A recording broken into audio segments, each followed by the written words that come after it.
नमस्कार दोस्तों, आज की क्लास में हम संविधान के महत्वपूर्ण प्रश्नों पर चर्चा करेंगे जहां से एमपी पटवारी के एग्जाम में लगातार प्रश्न पूछे जा रहे हैं। तो ये क्लास आपके लिए अति महत्वपूर्ण क्लास होने वाली है। तो सबसे पहला क्वेश्चन आपके सामने आता है कि भारतीय संविधान सभा की प्रारूप या मसौदा समिति के अध्यक्ष कौन थे। मोस्ट इंपोर्टेंट क्वेश्चन है और कई बार परीक्षा में पूछा गया है कि जो प्रारूप समिति है, इसी प्रारूप समिति को मसौदा समिति भी कहते हैं। तो इसके अध्यक्ष कौन थे, तो याद रखना है डॉक्टर भीमराव अंबेडकर जो थे। डॉक्टर भीमराव अंबेडकर आपके प्रारूप समिति या मसौदा समिति के अध्यक्ष थे। मोस्ट इंपोर्टेंट बात है। अगला क्वेश्चन आपके सामने आता है कि भारतीय संविधान सभा में महिला सदस्यों की कुल संख्या कितनी थी। तो मोस्ट इंपोर्टेंट याद रखना है, जो भारत में संविधान सभा बनी थी, इस संविधान सभा में जो टोटल महिलाएं थी उनकी संख्या कितनी थी। तो याद रखना है टोटल 15 महिलाएं थी। मोस्ट इंपोर्टेंट क्वेश्चन है कि जो महिला सदस्य की संख्या थी वो कितनी थी, तो टोटल 15 थी। अगला क्वेश्चन आता है कि संविधान निर्मात्री सभा में झंडा समिति के अध्यक्ष कौन थे। मोस्ट इंपोर्टेंट क्वेश्चन है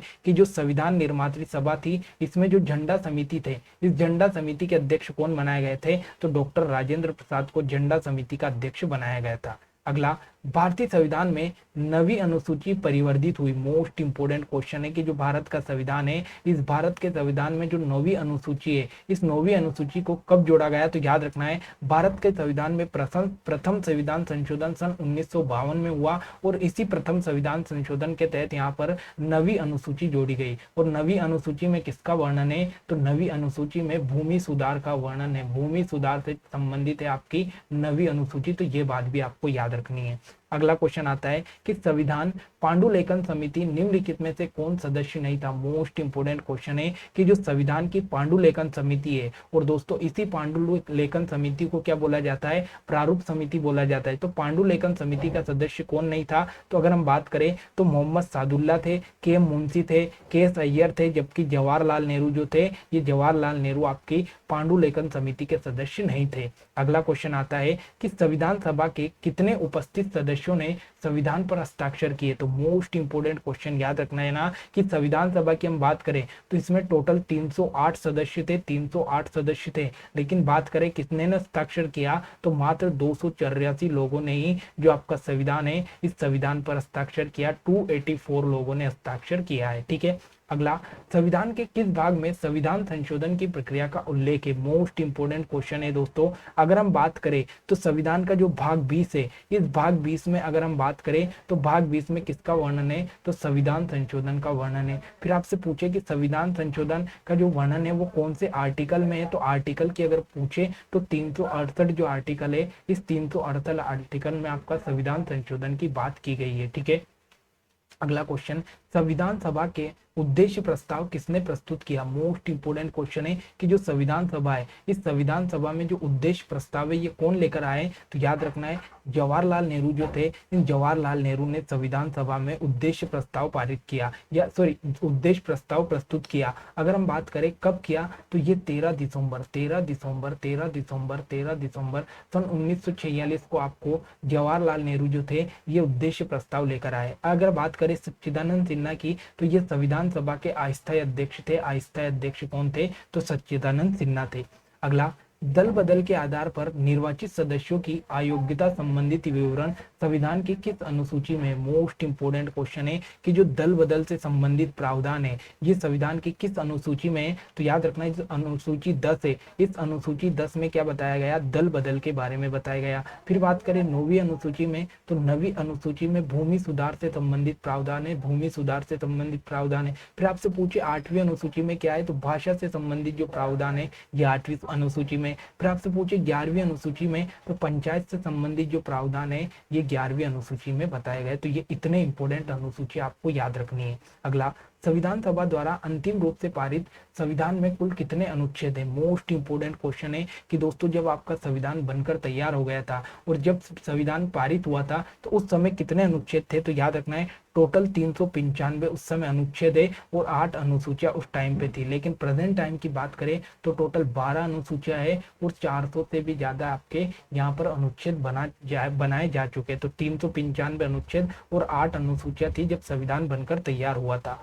अगला क्वेश्चन आपके सामने कि लोकसभा का उम्मीदवार होने के लिए न्यूनतम उम्र क्या है। तो मोस्ट इंपोर्टेंट क्वेश्चन यहाँ से आपसे पूछा जाता है। तो दोस्तों अगर हम बात करें कि जो आपकी लोकसभा है, इस लोकसभा का उम्मीदवार बनने के लिए आपको कितनी उम्र होनी चाहिए, तो आपकी उम्र 25 साल होनी चाहिए। फिर आपसे पूछे कि राज्यसभा का सदस्य बनने के लिए उम्र कितनी होनी चाहिए, तो आपकी उम्र 30 साल होनी चाहिए। फिर आपसे पूछे कि जो राष्ट्रपति है, ये राष्ट्रपति बनने के लिए भी उम्र कितनी होनी चाहिए, तो राष्ट्रपति के लिए भी उम्र 35 होनी चाहिए। और जो राज्यपाल है, ये राज्यपाल के लिए उम्र कितनी होनी चाहिए, तो राज्यपाल बनने के लिए उम्र 35 साल होना जरूरी है। ठीक है, तो लोकसभा के उम्मीदवार के लिए कितनी है, तो लोकसभा का अपन ने देखा 25 साल होना जरूरी है।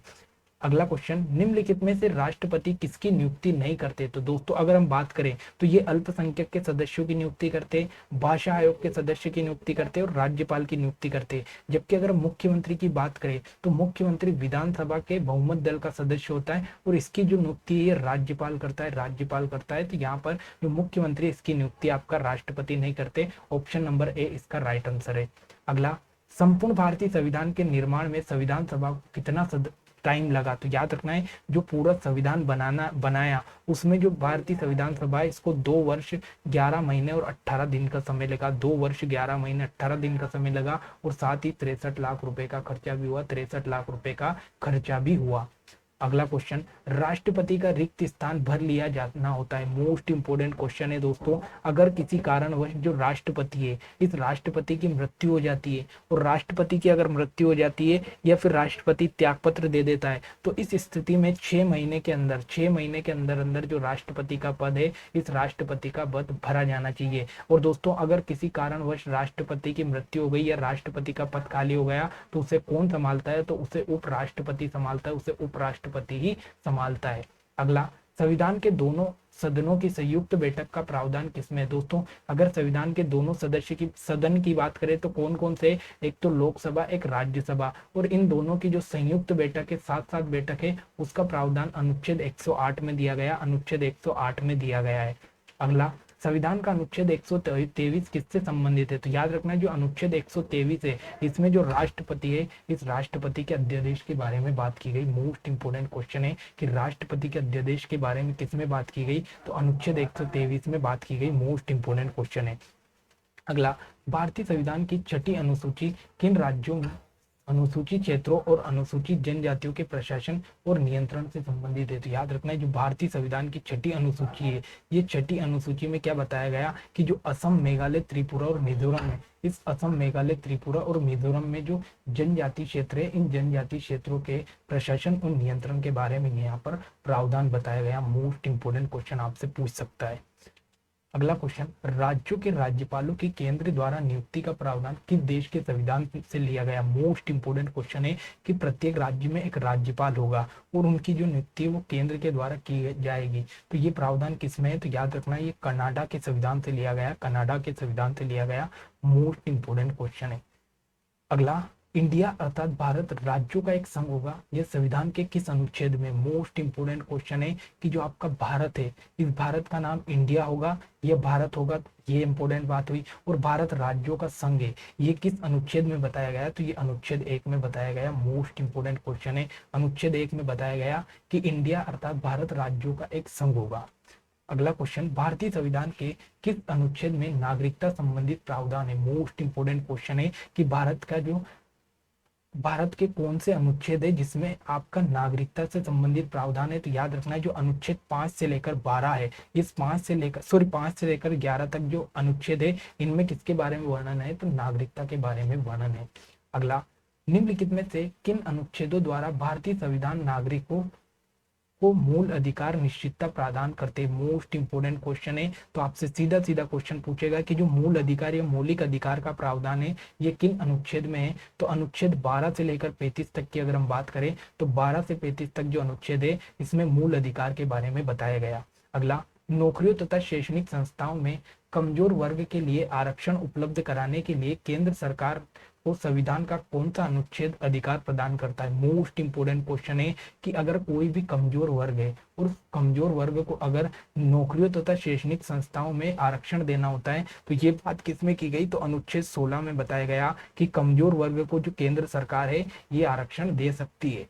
अगला, भारतीय संविधान का कौन सा अनुच्छेद अस्पृश्यता का उन्मूलन करता है तथा स्थायी रूप से इसके आचरण का निषेध करता है? याद रखना है जो अनुच्छेद 17 है, ये अनुच्छेद 17 आपको क्या बताता है कि भारत में जो अस्पृश्यता है ये अस्पृश्यता नहीं होगी, छुआछूत नहीं होगी। ये कौन से अनुच्छेद में दिया गया? तो अनुच्छेद 17 में दिया गया है। अगला, भारतीय संविधान का कौन सा अनुच्छेद राष्ट्रपति के पद के लिए पुनः निर्वाचन की योग्यता का निर्धारण करता है? तो याद रखना है जो राष्ट्रपति का पद है इसके पुनः निर्वाचन की जो बात की गई ये अनुच्छेद 57 में की गई, अनुच्छेद 52 में की गई। मोस्ट इंपोर्टेंट क्वेश्चन है। अगला, किस अनुच्छेद के अंतर्गत भाषण एवं अभिव्यक्ति की स्वतंत्रता का अधिकार है? तो याद रखना है जो अनुच्छेद 19 है, इस अनुच्छेद 19 में यह बताया गया कि जो व्यक्ति है उसे भाषण और अभिव्यक्ति की स्वतंत्रता है। अगला, निम्नलिखित में से किस अनुच्छेद में प्रेस की स्वतंत्रता दी गई? तो याद रखना है जो प्रेस की स्वतंत्रता है ये प्रेस की स्वतंत्रता किसमें दी गई? तो अनुच्छेद 19(1) में अगर हम बात करें तो प्रेस या पत्रकारिता की जो स्वतंत्रता है ये 19(1) में दी गई। अगला, मौलिक अधिकार के अंतर्गत कौन सा अनुच्छेद बच्चों के शोषण से संबंधित है? तो याद रखना है जो बच्चे के शोषण है उस शोषण के विरुद्ध आपको जो गारंटी प्रदान करता है अनुच्छेद 24 प्रदान करता है। तो अनुच्छेद 24 में बच्चों के शोषण से संबंधित प्रावधान है। अगला, निम्नलिखित में से किस अनुच्छेद में अल्पसंख्यक के हितों को संरक्षण प्रदान किया? तो याद रखना है जो अल्पसंख्यक के हित में संरक्षण करता है वो अनुच्छेद आपका 29 करता है। ये मोस्ट इंपोर्टेंट क्वेश्चन है।